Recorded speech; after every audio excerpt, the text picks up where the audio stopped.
भवद्वेषिणी नमोऽस्तुते व्यासविशालबुद्धे पुल्लारविन्दायतपत्रनेत्र येन त्वया भारततैलपूर्णः प्रज्वालितो ज्ञानमयप्रदीपः प्रपन्नपारिजाताय स्तोत्रवैक्रैकपाणे ज्ञानमुद्राय कृष्णाय गीतामृतदुहे नमः।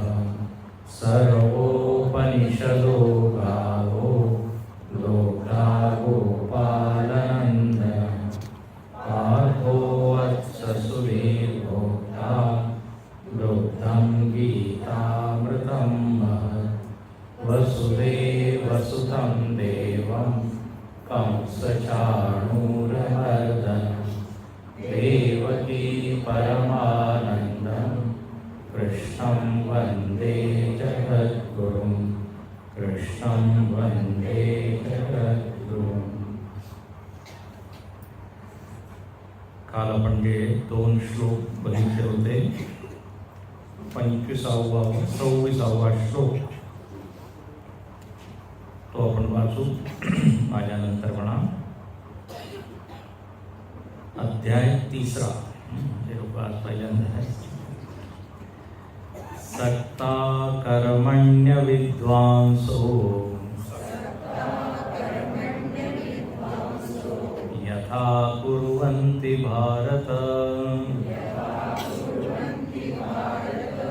कुर्याद् विद्वांस्तथा सक्तः चिकीर्षुर्लोकसंग्रहम्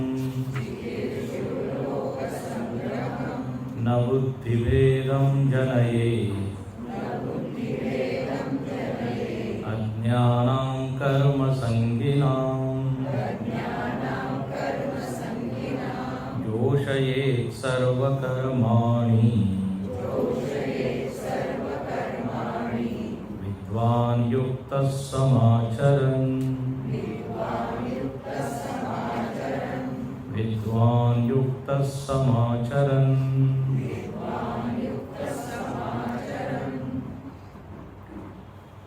भगवंतांनी या अध्यायामध्ये कर्म करण्याची कला, कर्म करण्याची चांगली पद्धत आपल्याला शिकवली आहे।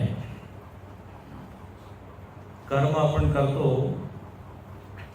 पण त्या कर्माचं जर आपल्याला उत्तम फळ पाहिजे असेल, उत्तम परिणाम पाहिजे असेल, तर भगवंत म्हणतात उत्तम दृष्टीने तो कर्म करा। कर्माच्या मागे उत्तम दृष्टी किंवा उत्तम उद्देश म्हणजे मला काय मिळेल याच्यापेक्षा मी किती देऊ शकतो ही वृत्ती असणे। देण्यामध्ये जास्त आनंद जर आपल्याला येत आहे म्हणजे आपण कर्मयोग करतो। आणि जर विचार केला तर बा देण्यामध्येच खरा आपल्याला आनंद मिळतो। जेव्हा आपण सेवा करतो, दान धर्म करतो, आपण देतो आणि त्याचा परिणाम काय होतो, आपल्याला धन्यतेचा अनुभव होतो। वा आज मी काहीतरी चांगलं केलं। म्हणजे नियम काय निघाला, नियम काय प्राप्त झाला की देण्यामध्ये आनंद आहे। कारण जेव्हा आपण सुख देतो तर आपण सुखी होतो। स्वामी विवेकानंद म्हणायचे की जेव्हा तुम्ही परोपकार करता तेव्हा खरं म्हणजे तुम्ही आपल्यावर उपकार करता। दुसऱ्याचा आत्मा संतुष्ट झाला म्हणजे माझा आत्मा सुद्धा संतुष्ट होतो। कारण दोघांमध्ये एकच तत्व आहे। आत्मौपम्येन सर्वत्र समं पश्यति योऽर्जुन सुखम वा यदि वा दुःखम स योगी परमो मतः। म्हणून व्यवहाराचा एक नियम सांगितलेला आहे। आत्मन प्रतिकूलानी परेशान समाचरे. फार सुंदर आहे. म्हणजे व्यवहार कसा करावा तर सोपं सूत्र आहे. आपल्याला ज्याच्यामध्ये सुख वाटतं, आनंद वाटतो, तेच दुसऱ्याबरोबर सुद्धा करायचं. आणि ज्याच्यामुळे आपल्याला त्रास होतो, वेदना होतात, ताणतणाव होतो, ते दुसऱ्यांबरोबर नाही करा. बस करून पहा, एकदम व्यवहार आपला सुंदर. खोटं बोलणं, जर कोणी आपल्याशी खोटं बोलत आहे तर आपल्याला आवडतं का? आवडत नाही. म्हणून दुसऱ्याबरोबर सुद्धा खोटं बोलू नका. सगळ्या शास्त्रांचा सार हा सांगितलेला आहे व्यवहाराचा सुद्धा. देवाने सुद्धा इथे गीतेमध्ये वेगळ्या पद्धतीने हे सांगितले. तर साधकांसाठी इथे भरपूर सूचना आहे, इन्स्ट्रक्शन द्यायला म्हणतो. असं करा, असं नका करू. जीवनाचं जर सोनं करायचं असेल, जीवन सार्थक करायचं असेल तर नियतम कुरु कर्मत्वम, अशा छोट्या छोट्या सूचना दिल्या. पण या 25व्या आणि 26व्या श्लोकामध्ये सिद्ध माणसासाठी सुद्धा त्यांनी काही आदेश दिले. सिद्ध म्हणजे जो धन्य झाला आहे, कृतार्थ झाला आहे, ज्याला ध्येयाची प्राप्ती झाली आहे, आता त्याला अजून काही मिळवायचं नाही, म्हणजे ज्याचा प्रवास जणू काही पूर्ण झाला. यत् दृष्ट्वा न दृश्यम यम लब्ध्वा चापरम लाभम मन्यन्ते नाधिकम तत. आत्मलाभ त्याला झाला आहे आणि आता अजून काही मला मिळवायचं आहे आणि त्याच्यामध्ये काही लाभ आहे अशी त्याची वृत्ती नाही. जसं पोट भरलं आपलं की मग आपल्या म्हणजे अन्नाकडे पाण्याची इच्छा होत नाही. तृप्त, आत्मतृप्त. पण याचा अर्थ असा नाही की इच्छा पूर्ण संपली आहे. तात्पुरती 2-4 तासाची ठीक आहे, कारण हा ठेवून द्या, फ्रीजमध्ये ठेवून द्या, उद्या काय. ही जी पोटाची तृप्ती आहे ही टेम्पररी, क्षणिक आहे. आपल्याला सुद्धा ज्या वस्तू मिळतात थोड्या वेळासाठी आपल्याला काय आनंद मिळतो, पण इथे ज्याची चर्चा केलेली आहे तो नित्यतृप्त आहे. नित्यतृप्तो निराश्रय असा शब्द येतो. यदृच्छा लाभ संतुष्ट. याच अध्यायामध्ये मागे एक श्लोक आलेला आहे. यस्वात्मरतिरेवस्य आत्मतृप्तश्च मानव आत्मन्येव संतुष्ट तस्य कार्यम न विद्यते. रती, तृप्ती, संतुष्टी त्याला सगळी काही आत्म्यापासूनच मिळत.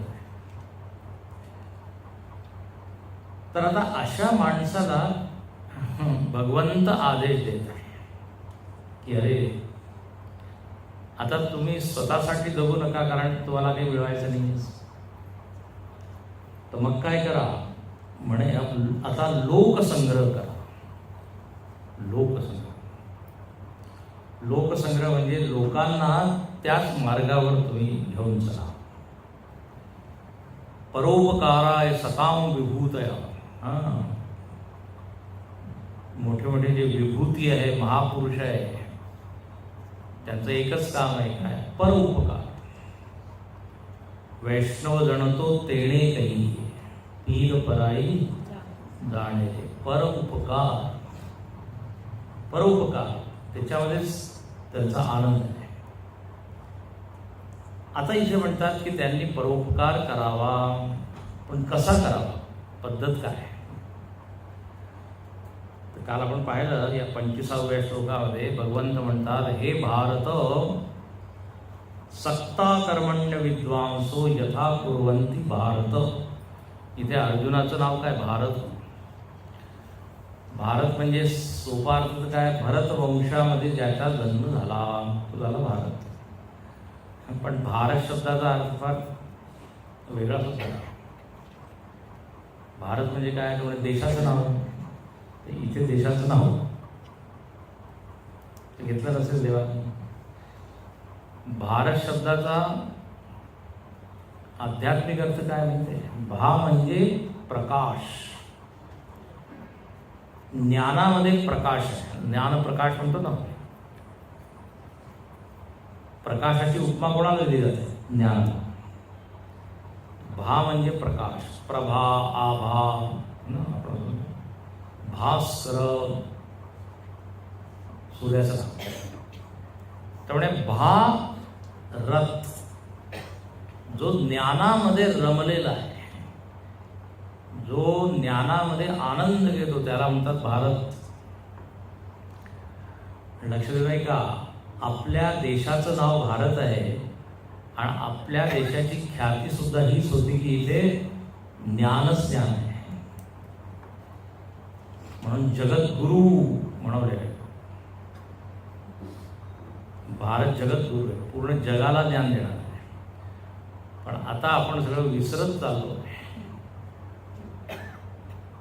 आपण शिष्य झालो, पाश्चात्य देशांचं शिष्य, अंधानुकरण. एकेकाळी आपण देत होतो. मोठ्या मोठ्या युनिव्हर्सिटीज होत्या इथे, नालंदा, तक्षशिला वगैरे. हजारो लोक यायचे चायनाहून, थायलंड वगैरे वगैरे देशात. तर भारत जो ज्ञानामध्ये रममाण झालेला त्याला म्हणतात भारत.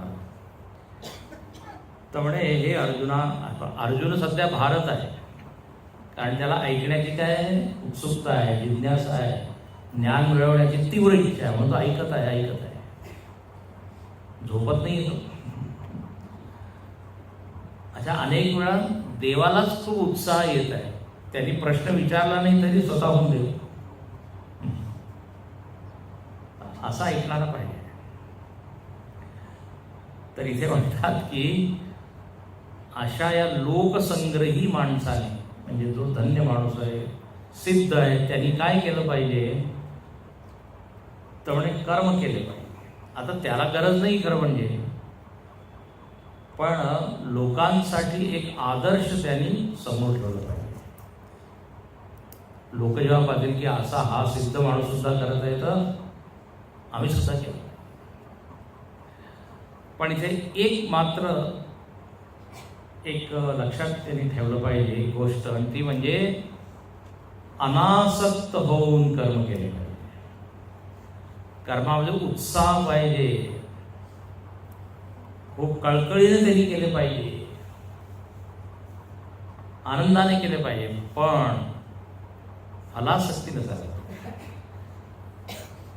सामान्य माणूस काय असतो, त्यामुळे आसक्त असतो, पण हा अनासक्त आहे ना. दोन आहे ना, आसक्ती आणि अनासक्ती. तर अनासक्त होऊन त्यांनी केलं पाहिजे. इथे अशी सूचना दिलेली आहे, आदेश दिलेला आहे. नाही तर काय आसक्ती होऊन जाते ना. प्रवचन करता करता प्रवचनासक्त होऊन जातो. माईकच्या समोर बोलता होता माईक आसक्त होऊन जातो, त्याला माईकच दिसतो. एक माणूस प्रवचन करत आहे थांबतच नाही. हा सकाळी झालं तर तो म्हणाला, नाही मी आता थांबतो, माझं जे घड्याळ आहे ते बंद पडलं होतं म्हणून मी थांबू शकलो. तर ते श्रोते म्हणाले, पण समोर कॅलेंडर होता ना, कॅलेंडर पाहिलं नाही. म्हणजे एवढी त्याची आसक्ती बोलण्यामध्ये थांबला दिवस. गंमत आहे. चिठ्ठ्या द्याव्या लागतात ना. प्रवचनाची आसक्ती, कर्मासक्ती. तर आसक्ती नसायला पाहिजे, अनासक्त होऊन करा, त्याच्यामध्ये आनंद आहे. काल मी उदाहरण दिलं तुम्हाला, मुलांबरोबर आपण खेळतो, काही आसक्ती नसते. अनेक वेळा आपण मित्राकडे जातो, काही लग्न कार्य वगैरे असते जर असेल त्याच्याकडे, तर तिथे आपण काम करतो, सेवा करतो, आनंदाने करतो, कारण आपल्याला काही त्याच्यामध्ये मिळवायचं नसतं. हा, तो खूप टेन्शनमध्ये असतो, सगळं होईल की नाही बरोबर. पण जो मित्र आहे तो आपल्या फ्री माइंडने करतो. अनासक्तीने केल्याने लाभ होतो. फक्त मी देवासाठी करत आहे बस, ही भावना जर ठेवली. अच्छा, आसक्ती म्हणजे काय असते? आसक्ती म्हणजे एक प्रकारचं प्रेम. पण नुसतं प्रेमाला आसक्ती म्हणत नाही. प्रेम शब्द जो आहे ना तो जरा सौम्य आहे, आसक्ती शब्द जरा स्ट्रॉंग आहे. इंग्रजीमध्ये असा शब्द म्हणतात लव, आणि दुसरा आहे attachment. When I say I am attached, मी याच्यामध्ये आसक्त आहे, म्हणजे काय, त्याच्याशिवाय मी राहू शकत नाही. माझं सुख दुःख जन्म मरण सगळं काही त्याच्यावर होतं. याला म्हणतात त्या आसक्ती, घट्ट. लहान पोरं आपली खेळणीला कसं घट्ट पकडतात, सोडत नाही. आसक्ती. तर जेव्हा आपण वस्तूशी प्रेम करतो, व्यक्तीशी प्रेम करतो, आणि त्या प्रेमामध्ये एक प्रकारचं काय निर्भरता असते की त्याच्याशिवाय मी राहू शकत नाही. ती वस्तू किंवा व्यक्ती थोडीशी काही दूर गेली, लांब गेली, तर मला लगेच दुःख होतं. लगेच इंग्लिशमध्ये लोक म्हणतात आय एम मिसिंग यू. आठवण येत आहे. ज्याच्यामध्ये काही आसक्ती नसते त्याची आठवण करतेच. मी नेहमी म्हणतो आपण देवाला मिस करतो का? देवाला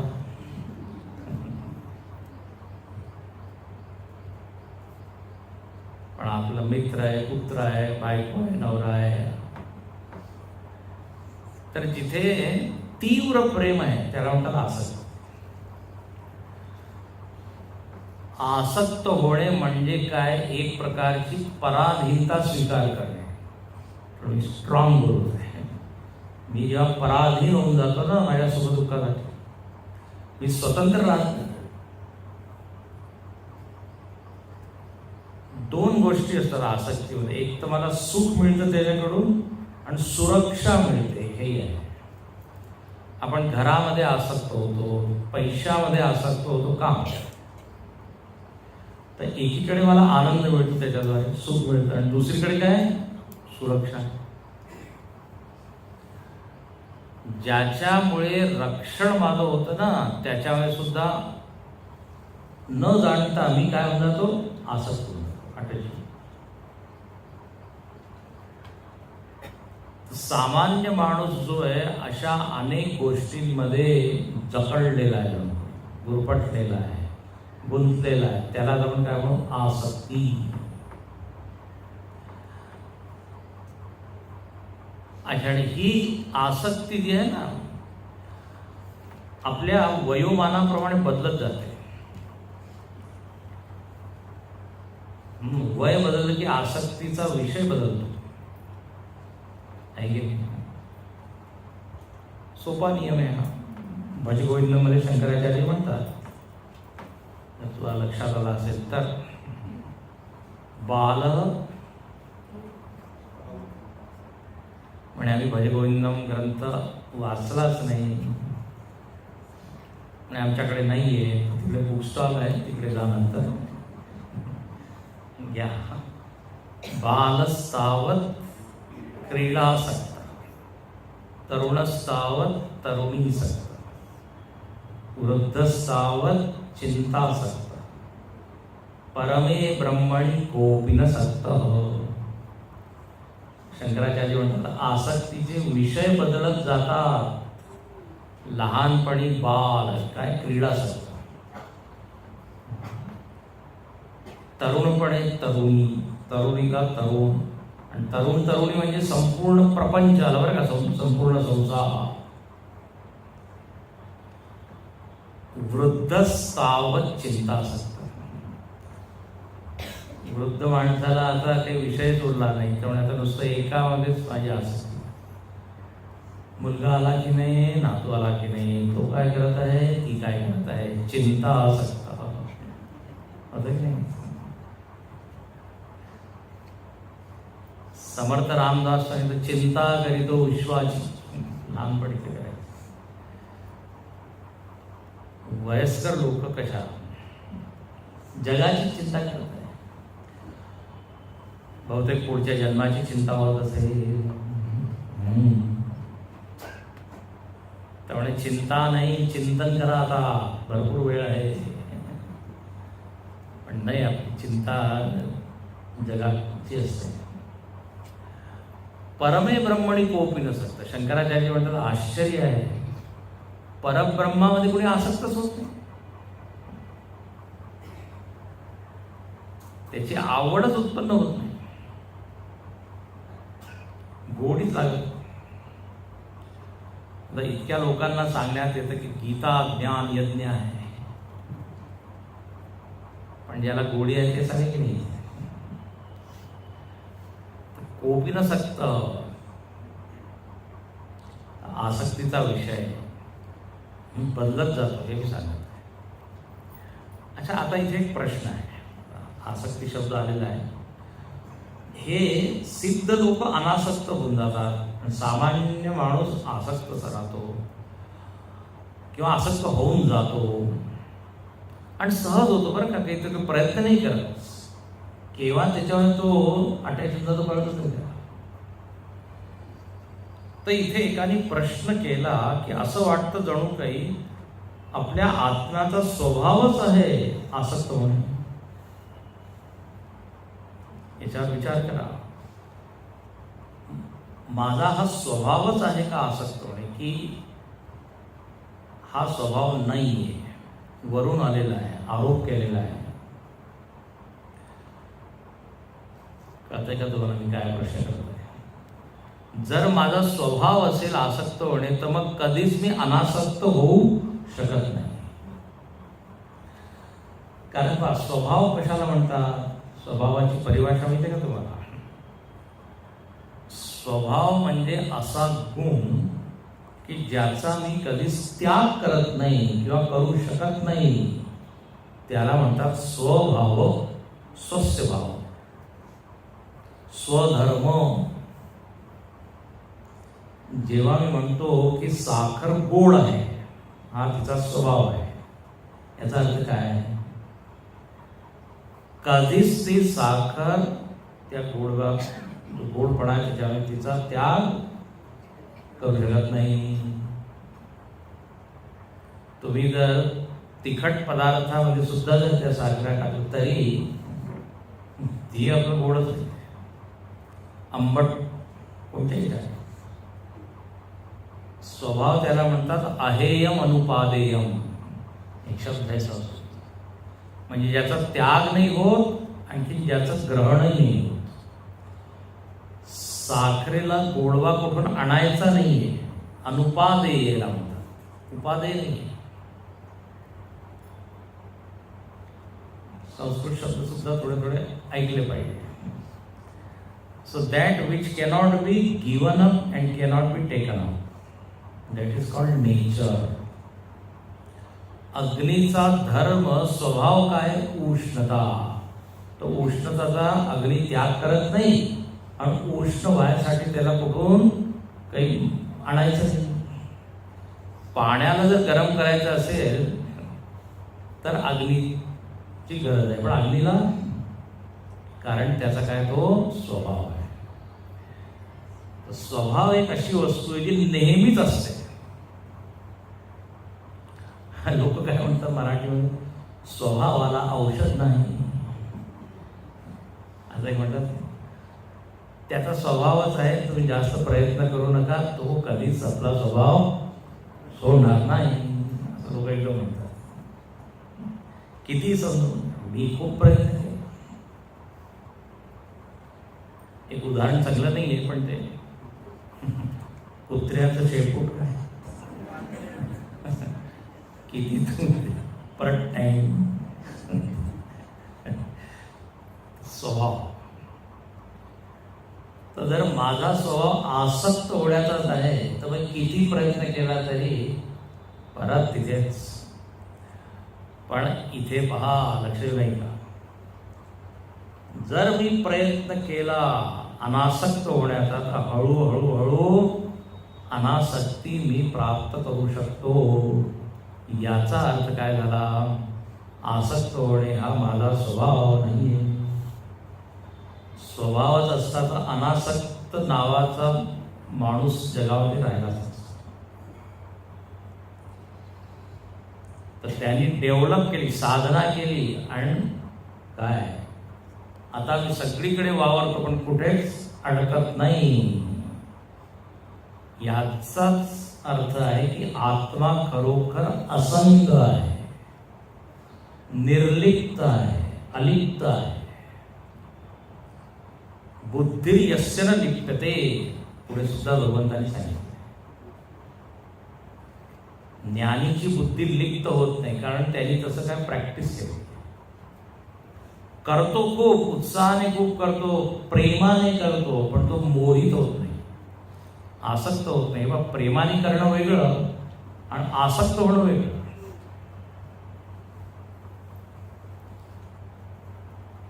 नाही तर कोणी म्हणाला आसक्तच नाही होत तर मग काही आनंदच नाही, मग असं नाही. तर आसक्ती हा जो विषय, याच्यावर चिंतन जर करा, कारण इथे शब्द आलेला आहे सत्ता कर्मण्य विद्वांस. हे सगळे शब्द कशासाठी दिले? चिंतन करून आपल्या जीवनामध्ये आचरणाला आणणं. तर म्हणजे आता निर्णय काय झाला की आपण अनासक्त होऊ शकतो. तर म्हणजे यासाठी काय करावं? तर म्हणे एक सराव करा, प्रॅक्टिस. काय? तटस्थ राहण्याचा प्रयत्न करा. पुढचा पाऊल काय? पुढचं पाऊल तटस्थ. काही काही लोक सगळ्या ह्याच्यामध्ये इंटरफेअर करतात. तटस्थ राहणं म्हणजे काय? थोडं असंग राहणे, अलिप्त राहणे, थोडं वेगळं राहणं, त्याला म्हणतात काय? तटस्थ. तर हळूहळू काय होईल? अच्छा, कशापासून तटस्थ राहायचं? विषयापासून, नाही की नाही? जगाचे जेवढे विषय पाहायचे सगळे, पण त्यावेळी जास्त जास्त सुख आहे, आनंद आहे, फारच महत्वाचे हे सगळे विषय. ही जी बुद्धी आहे हिला कमी करणे. हिच्याशिवाय तुम्ही राहूच नाही शकत, या वस्तूशिवाय, या व्यक्तीशिवाय. आता आपण लोक काय मोबाईल शिवाय राहू नाही शकत. मोबाईल असं झालं की शेतामध्ये 2 चिमण्या आपसात बोलत होत्या. एक चिमणी दुसऱ्याला म्हणाली पळ पळ पळ. का झालं? म्हणजे तिथे जो माणूस उभा आहे.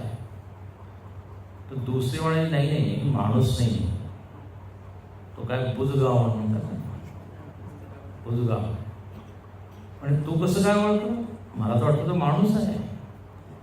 ती दुसरी चिमणी म्हणाली नाही, तो माणूस नाहीये. म्हणजे कसं काय म्हणते ती? आणि कारण त्याच्या हातात मोबाईल नाहीये. माणूस म्हणजे कोण? मोबाईल असतं. मोबाईल पाणी, चक्र पाणी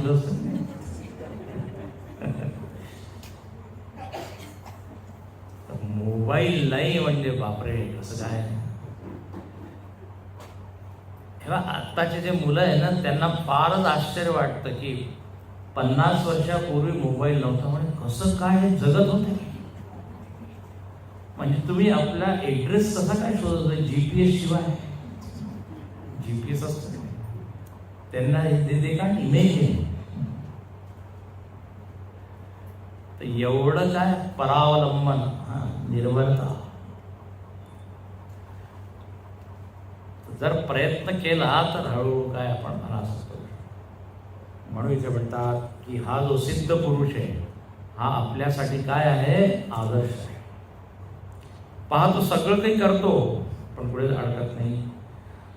जसं त्या पाण्यावर जर नाव जात आहे, होडी, तर त्याचे पदचिन्ह म्हणजे ते चिन्ह काही बनत नाही. पक्षी जो आहे तो सुद्धा आकाशात उडतो. म्हणजे काय ठसा त्याचा उमटत नाही. असंग त्याप्रमाणे हा जो ज्ञानी आहे तो करतो किंवा त्याला करायला पाहिजे. आणि मग त्याचाच काय त्याचंच अनुसरण आपण केलं पाहिजे. अच्छा, आता असं आहे, जर असंगता किंवा निर्लिप्तता याचा जर अभ्यास करायचा आहे म्हणजे प्रॅक्टिस, तर एक उपाय असा आहे की उच्च वस्तूमध्ये आसक्त व्हा, तर खालच्या आसक्ती काय होईल, कमी होईल. म्हणून गीतेमध्ये देव काय म्हणतो की आसक्ती फार छान वृत्ती आहे, छान गुण आहे. म्हणजे काय म्हणतात तुम्ही, आसक्ती चांगली आहे म्हणे.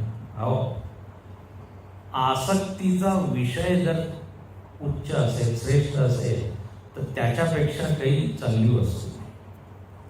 म्हणून 7व्या अध्यायामध्ये भगवंत पहिल्या श्लोकात म्हणतात, मय्या सक्तमना पार्थ योगम युञ्जन्मदाश्रय असंशयं समग्रं मां यथा ज्ञास्यसि तच्छृणु. देव काय म्हणतो, म्हणे माझ्यामध्ये जर तू आसक्त झाला तर त्याचा परिणाम काय होईल, तुला माझं ज्ञान होईल, पूर्ण ज्ञान, समग्रं मां न्यास. उच्च वस्तूमध्ये आसक्ती जर झाली तर फार छान आहे. सत्संगासक्ती, शास्त्रासक्ती. मी नेहमी म्हणतो ना, सत्संगामध्ये अलिप्त नका राहू, निर्लिप्त. म्हणजे सत्संगाचा काही प्रभाव आमच्यावर होणार नाही असं होऊन जाईल. इथे आसक्त व्हायचं आहे, पण टीव्ही समोर बसताना निर्लिप्त. पण त्याच्यामध्ये एवढी आसक्ती होऊन जाते, त्या मालिका त्या सगळ्या खोट्या असतात, त्यात काही खरं नसतं, पण एवढी आसक्ती. तिथे जर एखादा पात्र मेला तर घरामध्ये शोकाचं वातावरण.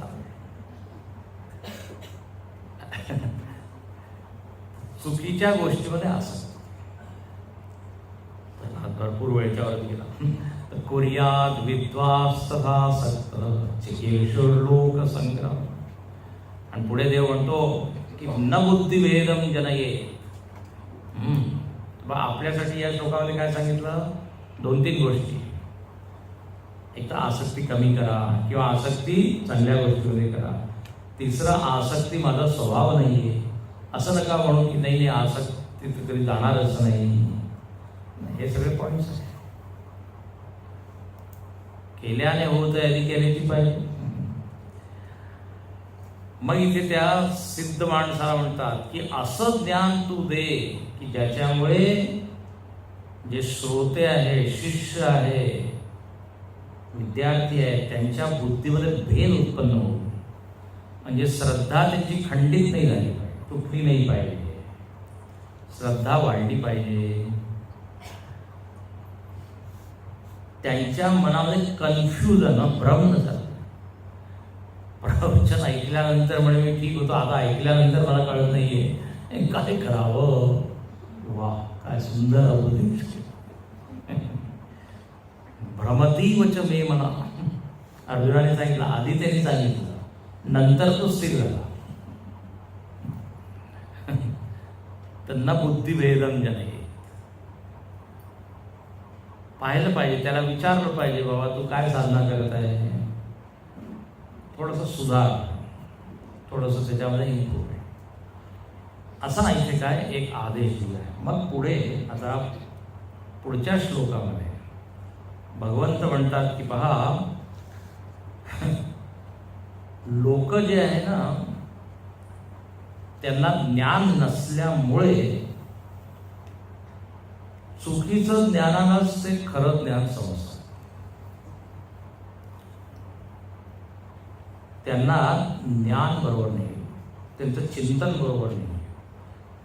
तर 27व्या श्लोकामध्ये ते म्हणतात अज्ञानीचं वर्णन करतात, आणि 28व्यामध्ये परत ज्ञानीचं वर्णन. फार सुंदर आहे. 27वा, प्रकृते क्रियमाणानि गुणैकर्माणि सर्वशः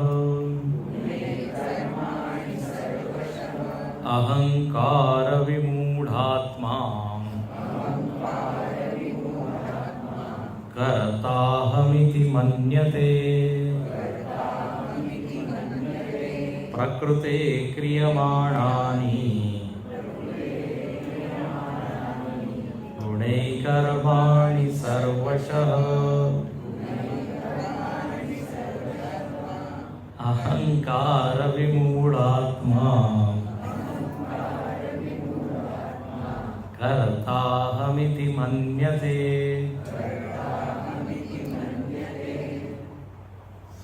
आता इथे अज्ञानी माणसाचं वर्णन आहे आणि आपल्याला पटेल कारण आपल्याशी जरा जवळचा आहोत. बरोबर आहे, असंच असं मला सुद्धा वाटतं. इथे काय म्हणतात की प्रकृते हे क्रियमाणानी गुणैही कर्माणी सर्व. म्हणजे जेवढे कर्म होत आहे ना जगामध्ये ते सगळे कर्म कोणामुळे होत आहे, कशामुळे होत आहे तर म्हणतात प्रकृते हे. अच्छा, इथे शंकराचार्य म्हणतात कर्म होत आहे. कोणकोणचे कर्म तर शंकराचार्य म्हणतात लौकिकानी शास्त्रीयानी च. दोन प्रकारचे कर्म होतात असतात, लौकिक आणखी काय. आता वाचलं मी, सगळ्यांनी ऐकलं का? सगळेजण इथे आहे आहात. लौकिक आणि शास्त्रीय दोन प्रकारचे कर्म आहे. लौकिक म्हणजे काय? स्नान संध्या वगैरे जे आपण करतो, ऑफिसमध्ये जातो, त्याला म्हणतात लौकिक कर्म, लोकामध्ये व्यवहारामध्ये. आणि शास्त्रीय म्हणजे शास्त्रांनी जे सांगितलेले कर्म, पूजा करणे, अनुष्ठान करणे, व्रत वैकल्य करणे, कुळाधार काय कुळधर्म कुळाचार, शास्त्री कर्म. त्यामुळे अशी जगामध्ये अनंत कर्म आहे. कर्माचे आपण विभाग तर काही करू नाही शकत. वेगवेगळ्या पद्धतीने त्याचे विभाग आपण करू शकतो. सात्विक, राजसिक, तामसिक असा एक विभाग आहे. चांगले कर्म, वाईट कर्म हे आहे. नित्य कर्म, नैमित्तिक कर्म हे सुद्धा आपण आधी पाहिले. तसे कर्माचे अनेक प्रकार आहेत. आता हे सगळे कर्म कशामुळे होत आहे? आता जर हा प्रश्न आपल्याला विचारला तर आपण काय सांगू? माझ्यामुळे होत आहे. पण इथे देवाचं मत जरा वेगळं आहे. प्रकृतीमुळे कर्म होतात. आता ही प्रकृती म्हणजे तब्येत नाही बरं का. कशी काय तुमची प्रकृती ठणठणीत आहे का? ती प्रकृती मराठीचा शब्द नाही. प्रकृती हा इथे पारिभाषिक शब्द आहे, टेक्निकल. प्रकृतीचा अर्थ आहे प्रधानम सत्व रजस तमसाम गुणानाम साम्यावस्था. त्रिगुण, तर सोपा अर्थ आहे त्रिगुण. याला समर्थ रामदास स्वामी म्हणतात मूळ माया. प्रकृती म्हणजे काय? मूळ माया. सोप्या भाषेत त्रिगुण. त्रिगुणामुळे सगळे कर्म काय होत आहे. अच्छा, पण आता काय ज्ञान, जो अज्ञानी आहे त्याला हे माहीत नाही की त्रिगुण नावाची एक गोष्ट आहे आणि त्याच्यामुळे सगळं होत आहे. तो काय म्हणतो? कर्ताहमिति मन्यते. अहम कर्ता न तो प्रकृती न तो त्रिगुण. कह कर्ता? अहम कर्ता अस्मि, मी करता. आपल्या सगळ्यांना हेच वाटतं की माझ्या केल्यानेच होत आहे की नाही. हा अभिमान आहे. सारखं तो म्हणतो मी आहे म्हणून सगळं होत आहे, मी गेल्यावर काय होईल माहीत आहे का? तो दुसरा म्हणतो आत्ता जसं चालू आहे त्याच्यापेक्षा फार छान सगळं काही चालू आहे, आम्ही वाटच पाहत होते. उगीच होता करता मी करणार आहे. आणि असा हा जो माणूस आहे याला इथे काय देव म्हणतात, विमूढ आत्मा. त्याचं नामकरण केलेलं आहे, विमूढ आत्मा, मिस्टर विमूढ आत्मा. विमूढ आत्मा म्हणजे मूळ म्हणजे मूर्ख. मूर्खाचे लक्षण सांगितले की नाही, त्याचा हा एक लक्षण आहे. त्यामुळे तो स्वतःला सगळं काही मानतो. विमूढ याचा अर्थ आपण पाहू. पण इथे दोन विचार आहे. करणारा कोणी दुसरा आहे, पण मी उगीच स्वतःवर आरोप करतो ओके ते माऊलीने छान सांगितलं. ज्ञानेश्वर माऊली काय म्हणते, म्हणे देखे पुढिलांचे ओझे, जरी आपुला माथा घेईजे, तरी सांगे कान तटीजे धनुर्धरा. याचा अर्थ काय, दुसऱ्याचे ओझे जर आपण आपल्या शिरावर घेतले तर त्रास होईल की नाही. दुसऱ्याचं उगीच. तर प्रकृतीमुळे शुभाशुभ कर्म घडत आहे, पण अज्ञानी माणूस म्हणतो मी केले. तैसे शुभाशुभे कर्मे जे निपजती प्रकृती धर्मे. निपजती म्हणजे उत्पन्न. तिये मूर्ख मती भ्रमे मी करता म्हणे.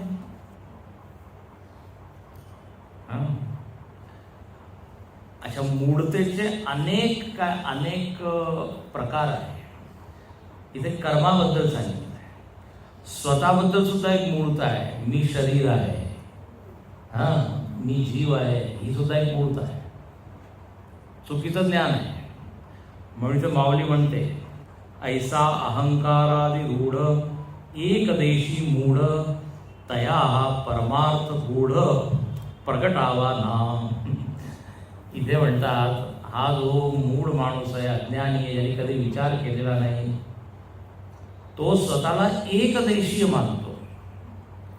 एकदेशीय म्हणजे परिच्छिन्न, सीमित. मी एवढा आहे. त्याला आपल्या शरीरामध्ये आणि इंद्रियांमध्ये आणि मनामध्ये एवढी आसक्ती आहे की त्याच्या पलीकडे तो विचारच नाही करू शकतो. म्हणून ते देवाने काय शब्द दिलेला आहे, अहंकार विमूढ आत्मा.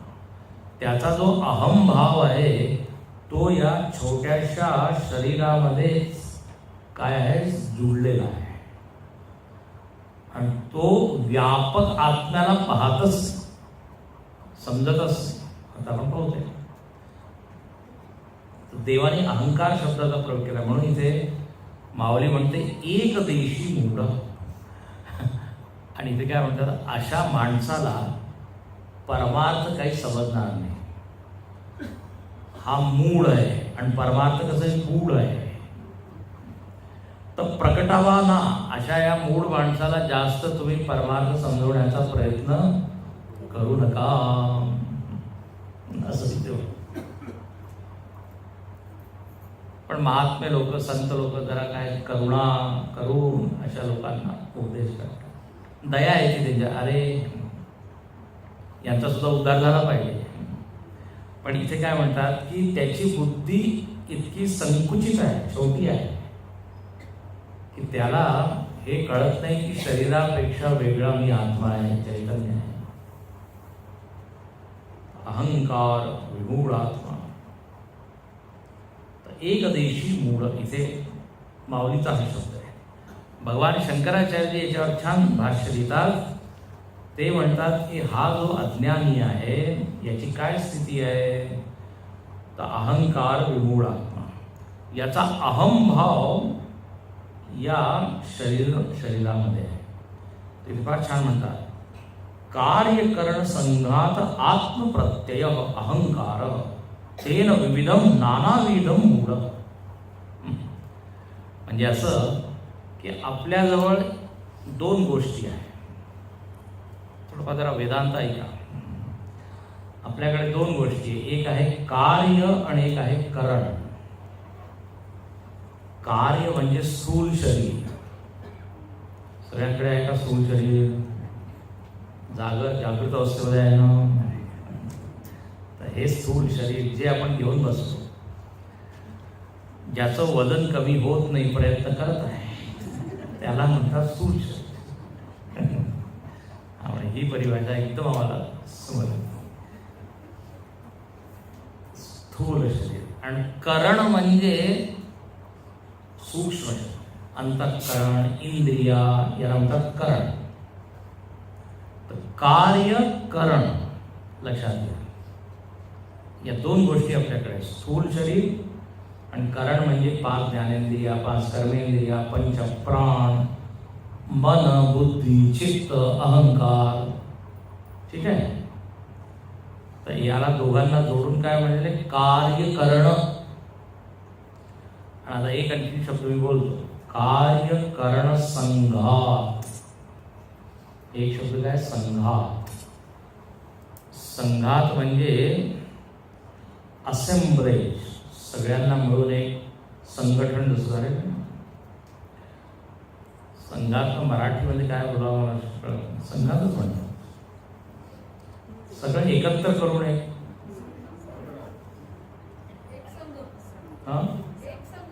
एक संघ, एक संघ. तुम्हाला कळलं आहे ना, असेंब्लेज. असेंब्लेज हा म्हणे असं मराठीमध्ये बोलायला जरा. आता उदाहरण देतो मी, तर तुम्हाला समजेल. घर एक संघात आहे. दार आहे, खिडक्या आहे, छत आहे. सगळं मिळून काय झालं म्हणजे घर, संघात. एक कार आहे, गाडी आहे, संघात आहे. स्टिअरिंग आहे, ब्रेक आहे, एक्सिलेटर, सगळ्यांना मिळून एक जी वस्तू आहे त्याला काय म्हणून संघात. तर त्याचप्रमाणे ही सुद्धा एक गाडी आहे. याच्यावर सुद्धा ब्रेक आहे, एक्सिलेटर आहे, सगळं आहे. तर कार्यकरण संघातामध्ये काय झालेलं आहे, आत्मप्रत्यय झालेला आहे. म्हणजे खरं म्हणजे हे वेगळे माझ्यापेक्षा, माझ्यापासून वेगळे आहे. पण अहम प्रत्यय, मीच हे आहे, याला म्हणतात अहंकार. शंकराचार्य सांगतात. जसं आपण गाडीमध्ये बसतो तर गाडी एक संघात आहे. ठीक आहे. आता आपल्याला हे स्पष्ट माहित आहे की या गाडीपेक्षा मी वेगळा आहे. गाडी पंक्चर झाली, मी पंक्चर झालो असं वाटतं. गाडीला स्पर्श झाला तर मला स्पर्श झाला असं. पण सुरुवातीला असं होतं बरं का, एकदम नवीन गाडी असते तर थोडंसं टच, डोंट टच. हो काय म्हणतात त्याला, खोच काय, खरोच. मराठी काय शब्द मला डेंट वगैरे म्हणतात. तर त्याला वाटतं की त्यालाच काहीतरी इतकं तादात्म्य असतं. पण मग नंतर इतके त्याच्यावर डाग वगैरे वगैरे फरक नाही. मग विकण्याची वेळी त्याला विकाय. तर त्याच्यापेक्षा मी वेगळं आहे ही जाणीव आपल्याला असते. हे मी सांगतो. आणि ते पूर्ण संघात ती जी गाडी आहे ती माझ्यासाठी आहे. मी त्याचा चालक आहे, प्रेरक आहे, नियामक आहे. पण आता समजा कोणाची अशी काही समज झाली की ती गाडीच मी आहे, मग तो मूळ म्हणवला जाईल की नाही? विमूढ आत्मा म्हणू की नाही त्याला? म्हणजे गुरुदेव म्हणायचे विमूढ आत्मा म्हणजे विशेष मूळ, सामान्य मूळ नाही, स्पेशल मूळ. आता घर आहे, घरापेक्षा मी वेगळा आहे. जर खिडकी तुटली अरे मी सुख, असं जर झालं एवढं तादात्म्य किंवा आसक्ती तर हास्यास्पद. आता हीच गोष्ट आपल्या शरीराबद्दल या करणाबद्दल झालेली कार्य. ते शंकराचार्य म्हणतात या कार्यकरण संघात आत्मप्रत्यय. हे वेगळं आहे, मी वेगळा आहे, जर ही जाणीव झाली तर झाले तो विज्ञान. अच्छा, एक तर ही मूर्त आहे. दुसरं काय, कार्यकरण करणारे आहे, लक्षात घ्या. पण मला वाटतं मी करत आहे. आता मी तुम्हाला 2-4 प्रश्न विचारतो. डोळे पाहतात की मी पाहतो? डोळे पाय चालतात की मी चालतो? आता पाय चालतो, पण आपण काय म्हणतो मी. आता करता खरं म्हणजे कोण आहे? पाय आहे, हात आहे, इंद्रिय आहे. त्या कर्तृत्व त्यांच्यामध्ये कर्ताभाव. करणारे हे सगळे आहे आणि हे सगळे प्रकृतीच्या द्वारे निर्मित आहे. लक्षात घ्या, प्रकृती म्हणजे त्रिगुण. प्रकृती हे त्रिगुणाचा परिणाम हे कार्यकरण संघात आहे. आता फार मोठा विषय आहे. या प्रकृतीपासून, मायेपासून पंचमहाभूत आले आणि पंचमहाभूतापासून हे सगळं बनलेलं आहे. तर खरं म्हणजे प्रकृतीची विकृती आहे. प्रकृती विकृत झाली, कार्यकरण बनलेलं आहे. आणि करणारी प्रकृती आहे, त्रिगुण करत आहे. पण आपल्याला वाटतं मी करत आहे. शरीराशी तादात्म्य करून मला वाटतं की मी करत, मी चालत आहे, मी पाहत आहे. मी नेहमी उदाहरण देतो की जेव्हा आपण डॉक्टरकडे जातो तर असं म्हणत नाही की डॉक्टर साहेब एक शरीर आला, मी आणलंय, जरा पाहत आहे. याचं डोकं दुखत आहे, माझं डोकं दुखत आहे. जर तुम्ही असं काही वाक्य तिथे उच्चारलं तर डॉक्टर म्हणजे जरूर डोक्यामध्ये काही फरक आहे. आजपर्यंत असा पेशंट म्हणजे प्रवचनाचा प्रभाव आहे म्हणून आहे, म्हणतो जास्त ऐकू नका.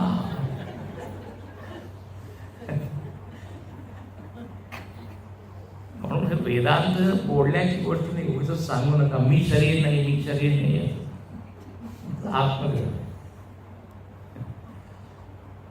अहंकार, अहमभाव कुठे असायला पाहिजे आणि कुठे आहे? खरं म्हणजे चैतन्य मी आहे,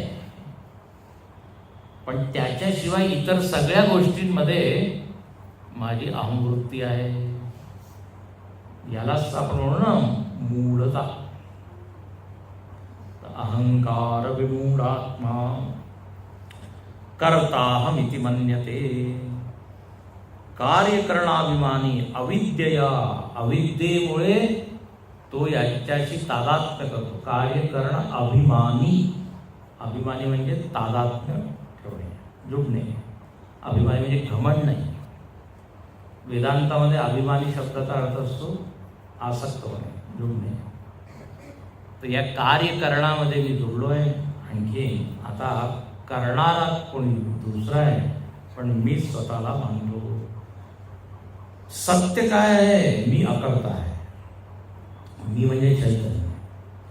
हे पहा, म्हणून लक्षात घ्या, सारखं आपल्याला असं का सांगण्यात येतं की अभिमान सोडा, अभिमान सोडा, गर्व सोडा, अहंकार सोडा? कारण की ते सत्याच्या विरुद्ध आहे. अहंकार ठेवणे म्हणजे सत्याच्या विरुद्ध. म्हणून आपल्याला साधना काय सांगितली जाते? स्वतःला करता मानू नका. का? कारण ते परम सत्य नाही. कळतंय का? तर परम सत्य आहे. म्हणून आत्तापासून व्यवहारामध्ये नाहं करता हरिही करता, हरिही करता ही केलं. सगळं करा, पण परत परत हे म्हणा की त्यांनी केलं, त्यांनी केलं, त्याच्या कृपेमुळे झालं. उगीच स्वतः ओढवू नका घेऊ. आता असं माऊली म्हटलं ना, ओझ मी केलंय, मी केलंय. हा कर्ताभाव फार दुःख देणार आहे. जेव्हा हा कर्ताभाव असतो ना, तेव्हा काय मी केलं, मी केलं, आणि जर कोणी आपली स्तुती केली नाही तर आपल्याला वाईट वाटतं. मी एवढं केलं आणि मला थँक्यू सुद्धा होते. पण ज्याच्यामध्ये ही भावनाच नाही आहे की मी करताय, तर त्याला काही वाईट वाटेल का? करताय का? तर कर्तृत्व, कर्तृत्व म्हणजे कर्ताभाव. बरं का, मराठीमध्ये कर्तृत्व जरा वेगळ्या अर्थाने तो सकारात्मक घेतात, याचं मोठं कर्तृत्व आहे. पण वेदांतामध्ये कर्तृत्व इज नॉट गुड. तर तर कर्ताहम इति मन्यते. म्हणून सराव काय करायचं सगळं आहे, पण मी नाही. कारण खरोखर त्रिगुणच सगळे ते करत आहे. पण गंमत काय आहे, आपल्याला असं वाटत का नाही की त्रिगुण करत आहे आणि मी करत नाही? कारण की त्रिगुण असे दिसत नाही आपल्याला. सत्वगुण दिसत आहे आणि तो मला म्हणत आहे, आता जर बैस पूजेसाठी बैस, ध्यान कर, म्हणजे ते अदृश्य आहे ते त्रिगुण. पण जे काही आपण करत आहोत त्याच्या पाठीमागे तेच आहे.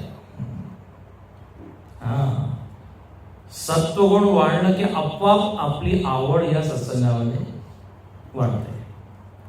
तर सत्संगामध्ये मी आलो कोणामुळे?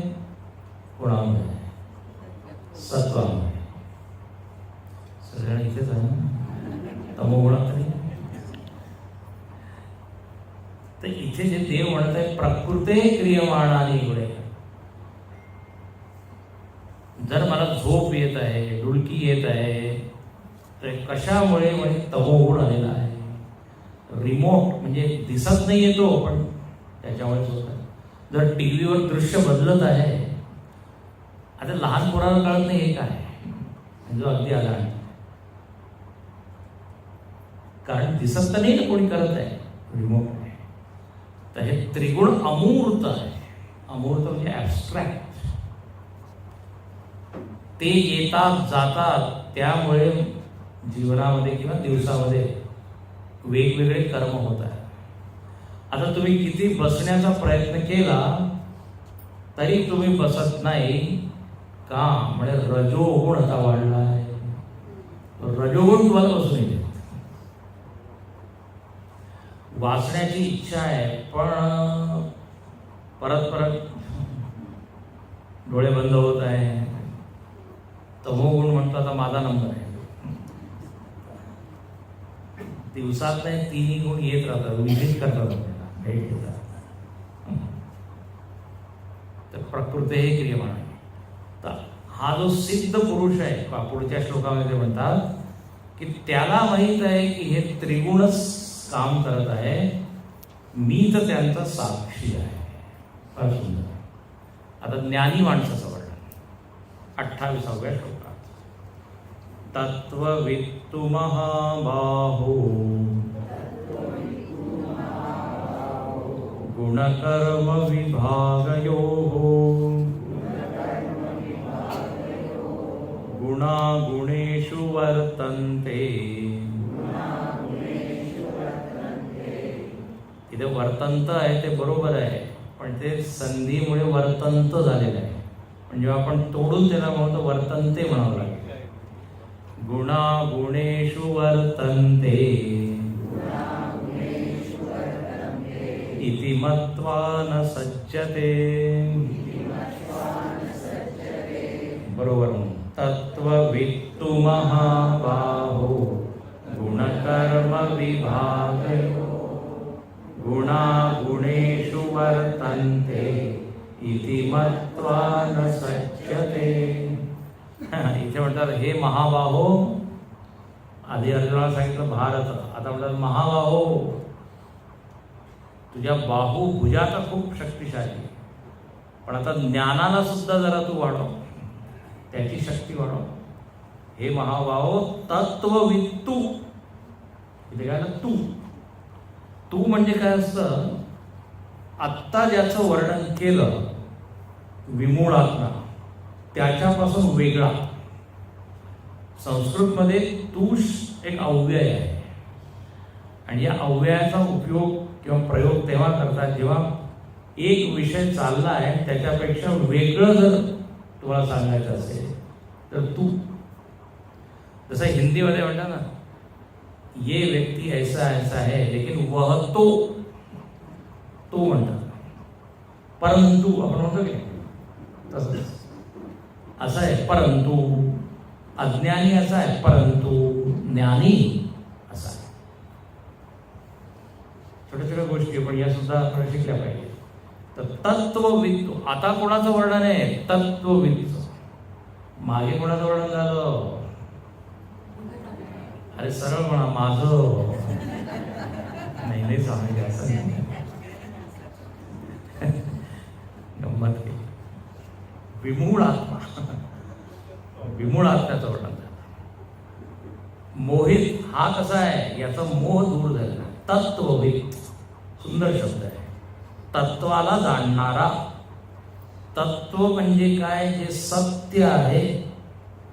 सत्याला आपण काय म्हणतो, तत्व. तत्व शब्दाचा अर्थ असतो ज्याच्यामुळे ती वस्तू आहे. जसं अग्नीचं तत्व काय आहे, उष्णता. जर त्याला काढून टाकलं आपण तर अग्नी राहणार नाही.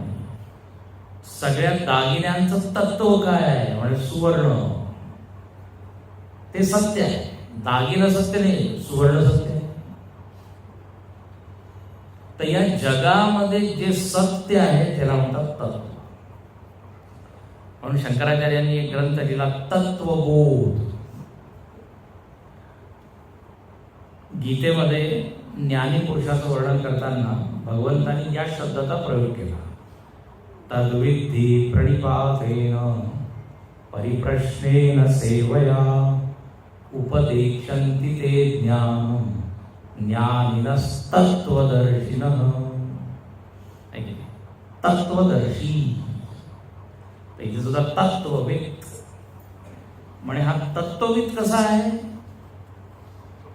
अज्ञानीचं वर्णन तर आम्ही पाहिलं की कार्यकरणामध्ये तो आसक्त झालेला आहे. त्याला मी मी मी म्हणतो. करणारे कोणी वेगळे आहे पण स्वतःच मानतो मी करतो. पण हा कसा आहे, गुण कर्म विभाग योग. फार सुंदर. म्हणजे हा जो ज्ञानी आहे ना, यांनी खूप पाहिलंय, चिंतन केलंय जगाचं, स्वतःचं.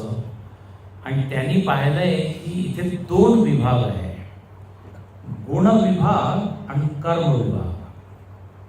लक्षात नाही का, थोडंसं म्हणून पूर्ण करतो.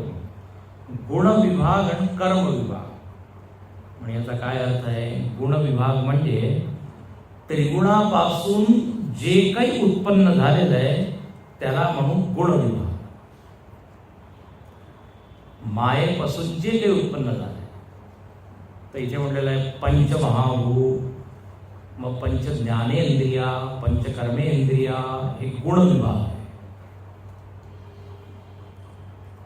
आता जर तुम्ही वेदांताचे ग्रंथ वाचले किंवा ऐकले असतील त्याच्यामध्ये येतं की या सात्विक गुणाने बुद्धीची निर्मिती झाली, ज्ञानेंद्रियांची निर्मिती झाली, रजोगुणाने कर्मेंद्रिय आणखी प्राणांची निर्मिती झाली.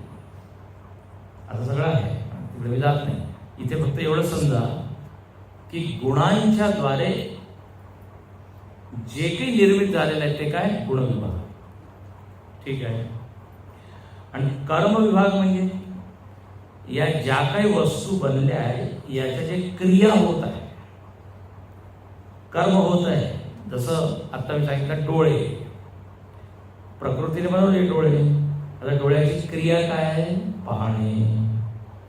त्याला काय म्हणू आपण, कर्म विभाग. एक एक इंद्रियांचं काय, एक एक क्रिया आहे. मनाची क्रिया आहे, बुद्धीची क्रिया आहे, चेष्टा, हालचाल, त्याला काय म्हणू, कर्म विभाग. झाल्या दोन.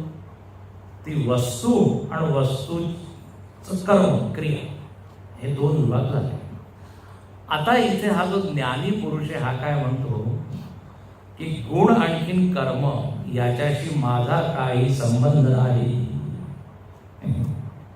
हो, गुणा गुणेषु वर्तन्ते इति मत्वा न सज्जते. म्हणे हा सगळा गुणांचा खेळ सुरू आहे. गुणच गुणांमध्ये वर्तन करत आहे. बाहेर जे काही बनलेलं आहे ते सुद्धा त्रिगुणांनीच बनलेलं आहे. ज्याच्याद्वारे मी व्यवहार करत आहे, इंद्रिया, त्या सुद्धा गुणाने बनले. कशाने बनले आहे, त्रिगुणाने. आणि जे हालचाल होत आहे ते सुद्धा गुणांमुळेच. तर सगळं काही तर त्रिगुण त्रिगुण त्रिगुण आहे. तर गुणच गुणांमध्ये वर्तन करत आहे असं मानून इति मत्वा न सज्जते. असं मानून तो आसक्त होत नाही. तो म्हणतो आत्मचैतन्य या त्रिगुणापासून असंगच आहे आणि मी ते आत्मदेव आहे, आत्मचैतन्य असं मानून तो आसक्त होत नाही.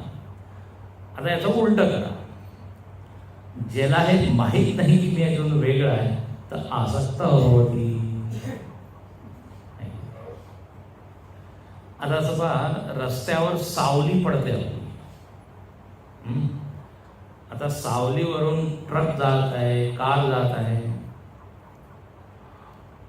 आपल्याला ते दुःख होतं न सज्जते काम, कारण मी त्याच्यापासून वेगळं आहे.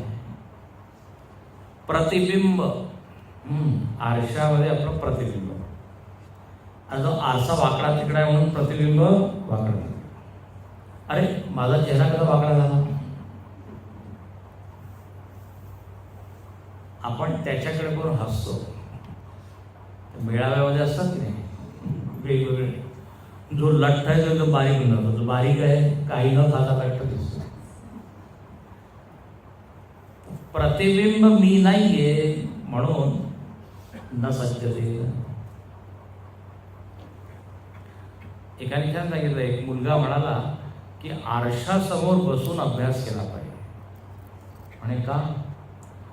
म्हणे त्याच्यामध्ये काय होतं, आपल्याला एक सोबत मिळते, एक आणखी बसलेला आहे.